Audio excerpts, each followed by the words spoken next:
ছোট্ট ছেলে দুঃখী না, যে জায়গাটিতে পৌঁছে গিয়েছিল সেই জায়গাটির ঠিকানা আপনাদের দিয়ে দিচ্ছি। অনেকেই বেড়াতে কিন্তু সেই জায়গায় যান। সেই জায়গাটি হলো বর্ধমান জেলার অম্বিকা কালনা। এখনো সেই কালনার নিতাই গৌরের বিগ্রহ রয়েছে, এবং যেটা হচ্ছে গৌরীদাস পণ্ডিতের আশ্রম এখনো ভেঙে দেওয়া হয়নি, এখনো সেই সব জায়গা রয়েছে। ইতিহাস এখনো প্রমাণ আছে সেই জায়গায়। মায়েরা, সেই অম্বিকা কালনায় যে নিতাই গৌরের বিগ্রহ, যেটা চৈতন্য মহাপ্রভুর আমলের বিগ্রহ, সে এখনো আছে। এবং সেই আশ্রমে গিয়ে ওই দুঃখী যে সাধকের চরণ ধরে কেঁদে উঠেছিলেন, তিনি হলেন ওই গৌরীদাস পণ্ডিতেরই শিষ্য হৃদয় চৈতন্য ঠাকুর।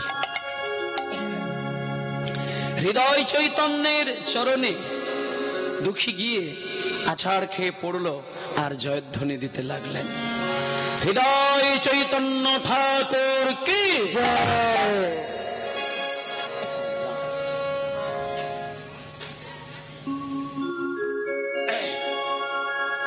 হৃদয় চৈতন্য ঠাকুর কি জয়, হৃদয় চৈতন্য ঠাকুর কি জয়, হৃদয় চৈতন্য ঠাকুর কি জয়। কি খোকা, ও সামনে এসো, সামনে এসো, আমার কাছে এসো। এত সুন্দর দেখতে তুমি, কি মিষ্টি দেখতে তোমার, কি ছোট্ট অল্প বয়স। সামনে এসো বাবা। কি নাম তোমার? আমার নাম হচ্ছে আমি দুঃখী, আমার নাম দুঃখী। আচ্ছা, তো এইখানে এসেছো কেন বাবা, এত অল্প বয়স? বাবা ঠাকুর, আপনার কাছে আমি এসেছি, বাবা আমাকে বলেছেন আমি যদি প্রাণ ভরে কৃষ্ণ সেবা না করতে পারি, আমি আমার বাবার সন্তান বলে আমি পরিচয় দেব না। বাবা ঠাকুর, আপনি আমাকে দীক্ষা দেবেন, আপনি আমাকে দীক্ষা দেবেন, একটু রাধা গোবিন্দের সেবা করব। বাবা আমায় বলে দিয়েছে আমি প্রাণ ভরে কৃষ্ণ ভজন না করলে আমি বাবার ছেলে বলে পরিচয় দেব না, সেই জন্য আপনার কাছে এসেছি। শোনো শোনো বাবা, শোনো শোনো শোনো শোনো, বাবার কথাই তোমার চৈতন্য উদয় হয়েছে, এটা খুব আনন্দেরই বিষয়। বাবার কথা শুনে তুমি যে এতটা দূর পর্যন্ত এসেছো, এটা খুব ভালো একটা কথা। কিন্তু একটা কথা বলি, আমি কিন্তু ওই দুম করে কেউ এসে পা জড়িয়ে ধরে বলল দীক্ষা দাও আর আমি অমনি দীক্ষা দিয়ে দিলাম, আমি কিন্তু ওই ধরনের গুরুদেব নয়। আমার কাছে যেই আসুক না কেন, আমি তাকে একেবারে সব দিক থেকে পরীক্ষা করে দেখে নেব। সেই পরীক্ষায় যদি সে পাশ করে তবে আমি তাকে দীক্ষা দেব। বাবা ঠাকুর, বাবা ঠাকুর, আপনি আমার পরীক্ষা নেবেন, তাহলে আপনি বলুন না আমায় কি পরীক্ষা দিতে হবে, আমি প্রস্তুত। আপনি বলুন আমায় কি পরীক্ষা দিতে হবে। তুমি পরীক্ষা দেবে? হ্যাঁ আমি পরীক্ষা দেব, আপনি বলুন। আচ্ছা এখানে বসো। এই কে আছিস? হ্যাঁ বলুন। আমার মন্দিরের ঠিক পিছন দিকে একটি বাগান বাড়ি রয়েছে, দেখবে সেই বাগান বাড়িতে দেখবি 10টি মাটির কলসি রাখা রয়েছে। আর সেই মাটির কলসি থেকে সব থেকে যে বড় মাপের কলসিটা, ওইটা নিয়ে চলে আয়। আর ওইটা দুঃখীর, শোনো দুঃখী একটা কথা বলি তোমায়, তুমি কলসিটা কাছে নেবে, আর প্রত্যেক দিন, আজকের দিনটা কেটে যাক, কাল থেকে সকাল যখনই হবে তুমি কলসিটাকে সঙ্গে নিয়ে গঙ্গায় যাবে, কলসি ভরে জল তুলবে, আর এই আমার এত যে বাগানে সব ফুলের গাছ, তুলসী গাছ, নানান ধরনের যে গাছ আছে, সব গাছের গোড়ায় গোড়ায় ঢেলে দেবে। আর কাজের মধ্যে যদি কোনোদিন কোনো ত্রুটি দেখতে পায়, তাহলে বুঝবো তুমি কোনো কৃষ্ণ সেবার যোগ্য নও। চলে যাও, চলে যাও, যদি পারো বেরিয়ে যাও। এইবার মায়েরা, 5 বছরের ছেলের মাথায় একটা বড় মাটির কলসে তুলে দিয়েছে। কতদিন জল ঢালবে?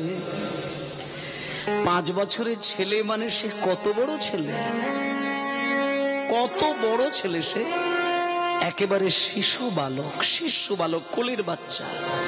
তার মাথায় জলের দায়িত্ব দিয়েছেন, আর দুঃখে সেটাকেই গ্রহণ করেছে।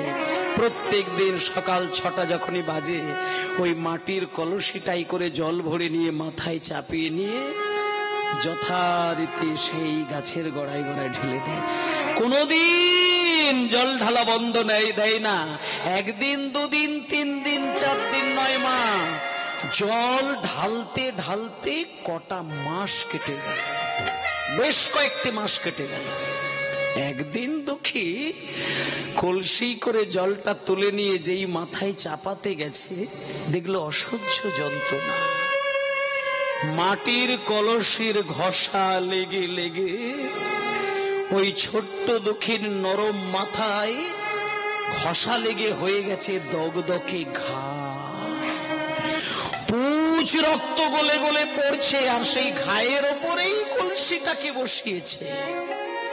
অসহ্য যন্ত্রণা, কিন্তু জল ঢালা বন্ধ করেনি।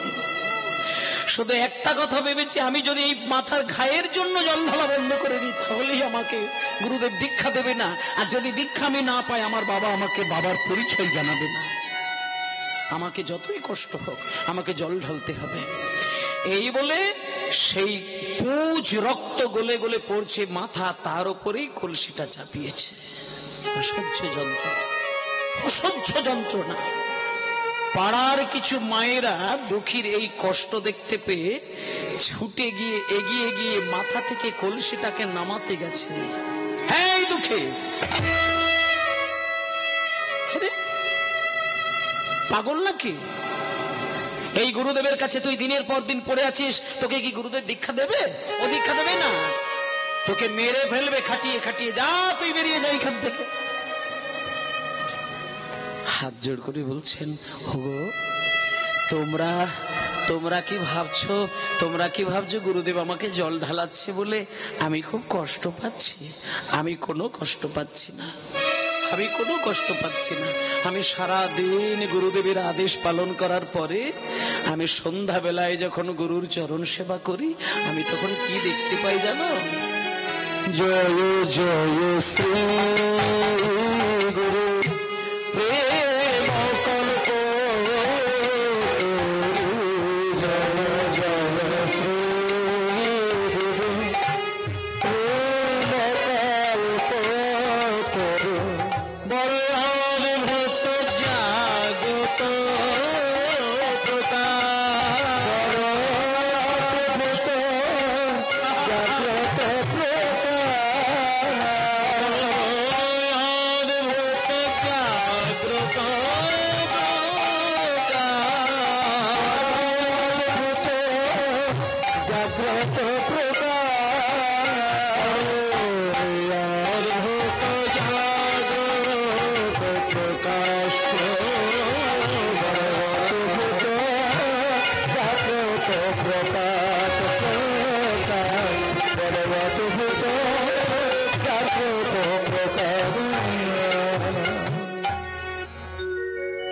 পাড়ার বেশ কিছু মা জননী যখন ওই দুঃখীটার চোখের জল দেখে সহ্য করতে পারে না, তারা দুঃখীর ভালোর জন্যই কটা উপদেশ দিতে গেলেন, কিন্তু দুঃখী কারোর কথাই শুনছে না, কারোর কথা শোনে না, কারোর কথা শোনে না। শুধু পাগলের মতো জল ঢালছে, শুধু জল ঢালছে, শুধু জল ঢালছে। জল ঢালতে ঢালতে ঢালতে ঢালতে 6 মাস। ইতিমধ্যেই মায়েরা একদিন দুঃখী দেখলেন কলসি করে জল ঢালতে গিয়ে কপাল থেকে পোকা নেমে আসছে। যখনই দেখলো মাথা থেকে ছোট্ট ছোট্ট পোকা কিলবিল করে নেমে আসছে, তখন দুঃখী ভাবলেন, কি গুরুদেব যদি আমার মাথার ঘা দেখে, গুরুদেব যদি আমার এই মাথার ঘায়ের পোকা দেখে, তাহলে তো বলবে কৃষ্ণ সেবার যোগ্য নয়। না না না না না না না, গুরুদেবকে এই ঘাটা আমি দেখাবো না, গুরুদেবকে মাথার ঘায়ের এই পুঁজ রক্ত পোকা আমি দেখাবো না। এই বলে মায়েরা দুঃখী করেছে কি, মাথায় একটা সাদা কাপড় বেঁধে নিয়েছে, মাথার চারিদিকটা একটা ছোট্ট করে কাপড় দিয়ে পাগড়ি বেঁধে নিয়েছে, যাতে পুঁজ রক্ত আর পোকাগুলো গড়িয়ে গড়িয়ে ওই কাপড়ের মধ্যে যায়, বাইরে না ধরা দেয়। কিন্তু মায়েরা এতদিন দুঃখী খালি মাথায় জল ঢালছিল, গুরুদেব কোনো লক্ষ্য করেনি। আর আজকের দিনটা শুধু ওই পোকা দেখতে পেয়ে যেদিনটাই মাথায় পাগড়ি বাঁধল, সেই দিনকেই গুরুদেবের চোখে পড়ে গেল। এই দুঃখী, রে মাথায় ওটা কি রে? গুরুদেব আমি একটা মাথায় আমি মাথায় পাগড়ি বেঁধেছি। খোল ওই পাগড়ি, খোল ওই পাগড়ি, খোল। গুরুদেব আজকে আমাকে এই মাথার পাগড়িটা খুলতে তবে রে পাগড়ি খুলতে বলবেন না। আমি তোমাকে কৃষ্ণ সেবার জন্য জল ঢালতে বলেছি, তুমি মাথার উপর একটা গদি তৈরি করেছো। শোনো শোনো শোনো শোনো শোনো, এটা রূপ সনাতনের ধর্ম। এখানে হারাম করে, এখানে বাবুগিরি করে কৃষ্ণ ভজন হয় না।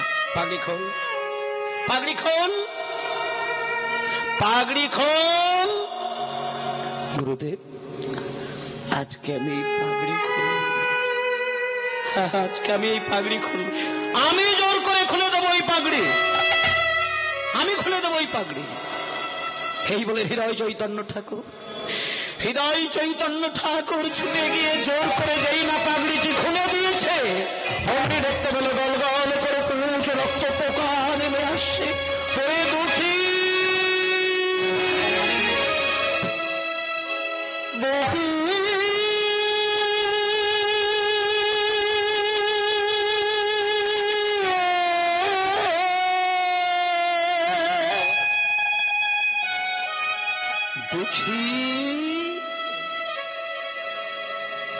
তুই কি করেছিস? তোর সারা মাথায় দগদগে ঘা, পুজ রক্ত গলে গলে পড়ছে, পোকা কিলবিল করছে। কই তুই আমায় আগে জানাস? ওরে চিরকালের মতো তোর মা বাবাকে ছেড়ে দিয়ে তুই যে আমার কাছে এসেছিস। আমি যে তোর বাবা, আমি যে তোর মা, আমি তোর বাবা। তুই যদি আমায় এই কষ্টের কথা না বলবি, কাকে বলবি? লোকে আমায় বলবে একটা বাচ্চা ছেলে দীক্ষা নিতে আসলো, তাকে মেরেই ফেললেন। এই দুঃখী, হে তুই যদি এই মাথার ঘা কয়েক মাস আগে আমাকে জানাতিস, আমি বড় বড় চিকিৎসক ডেকে তোর ঘাটা আমি সম্পূর্ণ সারিয়ে দিতাম। এই কথা শুনে সঙ্গে সঙ্গে দুঃখী গুরুদেবের চরণে আছাড় খেয়ে পড়েছে। গুরুদেবের দুটি চরণ ধরে কেঁদে কেঁদে কেঁদে কেঁদে বলে, ওগো গুরুদেব, আমার মাথার ঘায়ের কথায় আপনাকে জানালে আপনি হয়তো বড় বড় চিকিৎসক ডেকে আমার চিকিৎসা করতেন, কিন্তু কৃষ্ণ সেবার জল ঢালা তো বন্ধ যেত না। ওই জল হয়তো আমি ছাড়াও অন্য কেউ এনে দিত, কিন্তু চিকিৎসা করাতে গিয়ে আমাকে যে এক জায়গায় শুয়ে বসে থাকতে হতো। ওগো গুরুদেব, দয়া করে আপনি আমার চিকিৎসার ব্যবস্থা করে দিতেন বটে, কিন্তু আমি যে কৃষ্ণ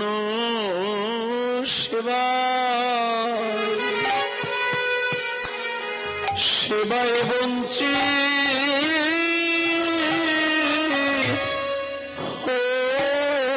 হতাম। নিতাই গৌর হরি হরি আমি কৃষ্ণ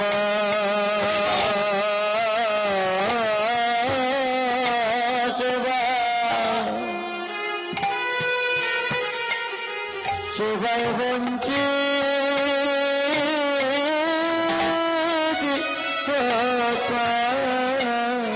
আমায় জগনীতি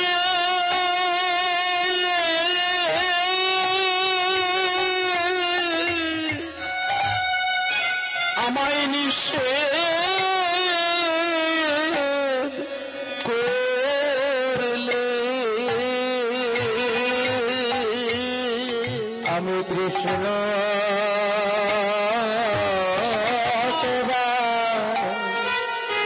সেবায় বঞ্চিত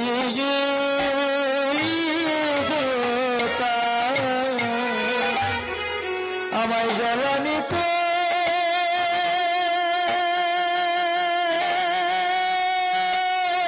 হরি বল।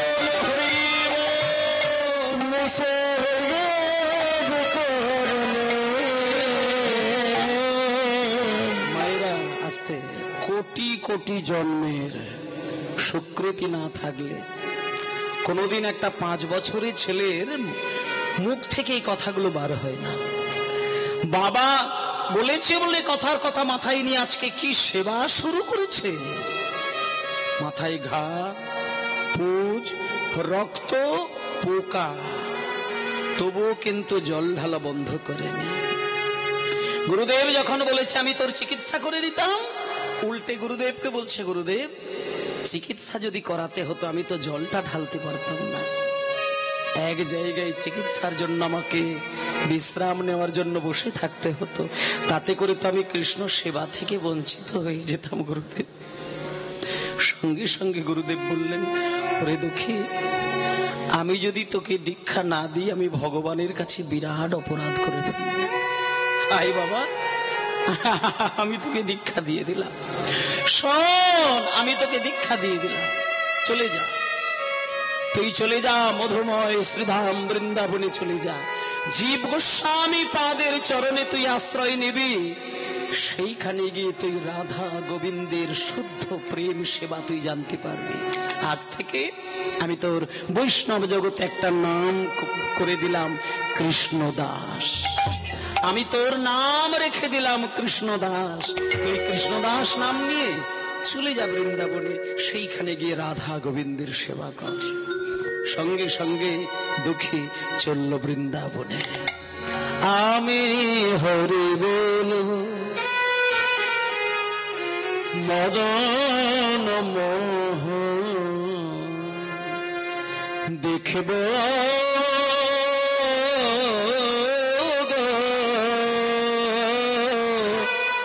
আমি হরি বলব রাধা মদন মোহন,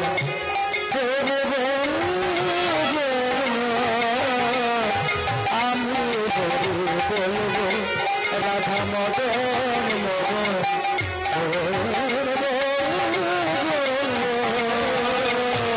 আমি হরি বলব। এইভাবে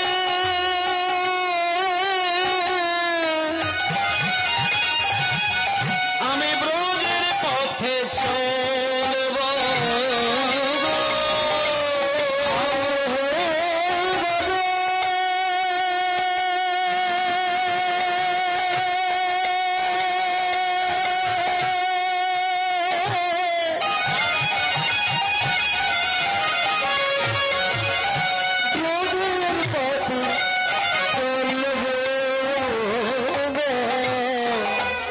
আমি হরি বলব রাধা মদন মোহন, আমি হরি বলব রাধা মদন মোহন, আমি হরি বাবা। আজকে দুঃখী এই বর্ধমানের অম্বিকা কালনা ছেড়ে তিনি চলে গেলেন বৃন্দাবনে। এবার বৃন্দাবনে গিয়ে কার কাছে গেলেন? জীব গোস্বামী পাদ, বৃন্দাবনের 6 গোস্বামীর মধ্যে একজন। আপনারা অনেকেই তো জানেন, সবাই জানেন। তা সেই জীব গোস্বামী পাদ তখন তিনি ভজনে ব্যস্ত ছিলেন, আর বাইরে থেকে ওই ছোট্ট ছেলেটা গিয়ে জীব গোস্বামী পাদ কি, জীব গোস্বামী পাদ কি, জীব গোস্বামী পাদ কি। খোকা, হে খোকা, কি নাম রে তোর? আমার নাম দুঃখী কৃষ্ণ দাস। কি বললি? দাঁড়া দাঁড়া দাঁড়া দাঁড়া দাঁড়া, এদিকে আয়। কি নাম? আমার নাম হচ্ছে ওই দুঃখী কৃষ্ণ দাস। দুঃখী কৃষ্ণ দাস? আরে দাঁড়া দাঁড়া দাঁড়া দাঁড়া, নামটাকে ঠিক করে বল। আগে নাম ঠিক করে বল, আমার কাছে নামটা পরিষ্কার হচ্ছে না। কি নাম বললি? আমার নাম দুঃখী কৃষ্ণ দাস।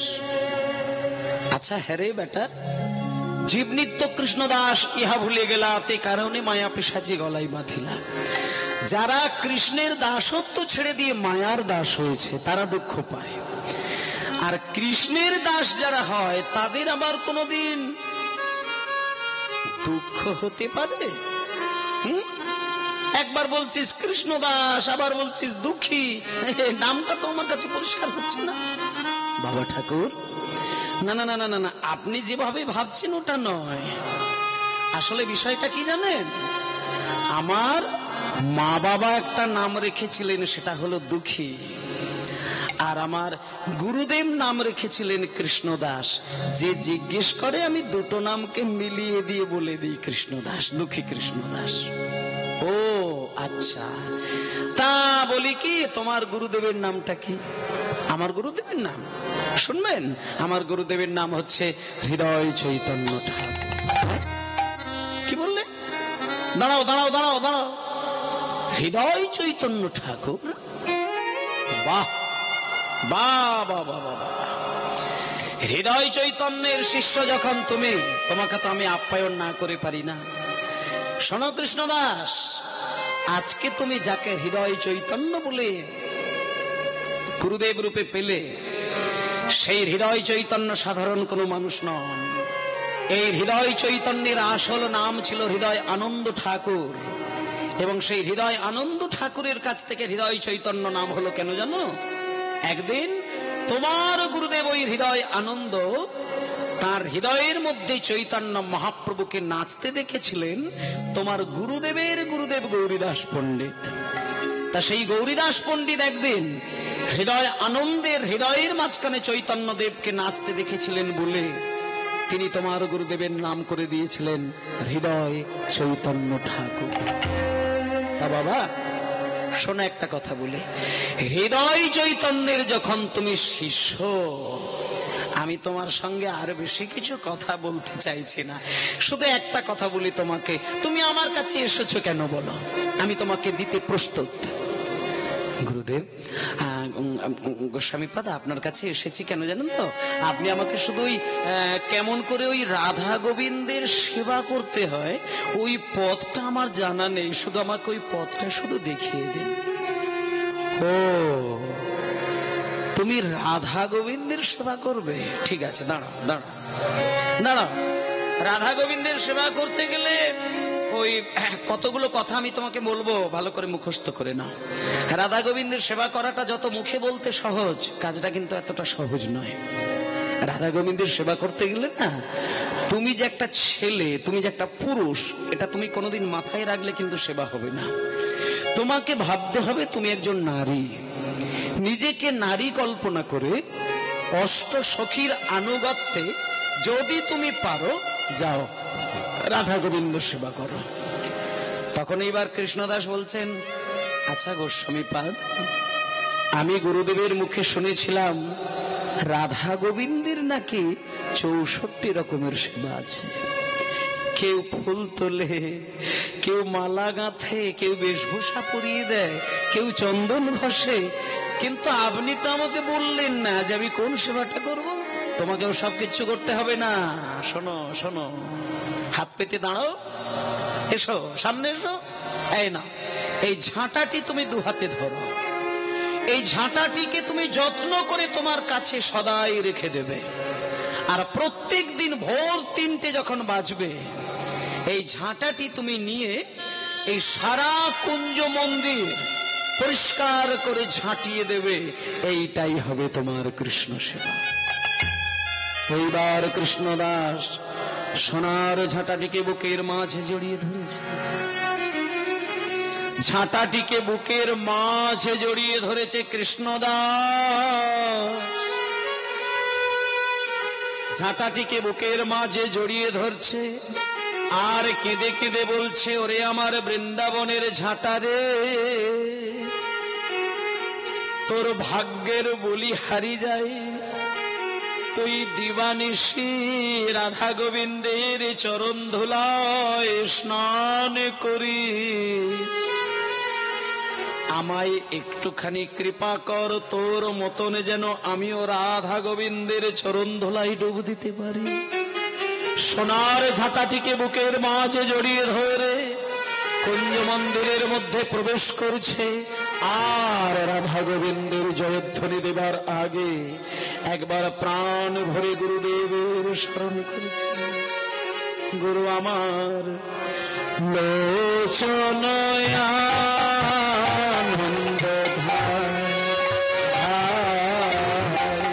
লোচন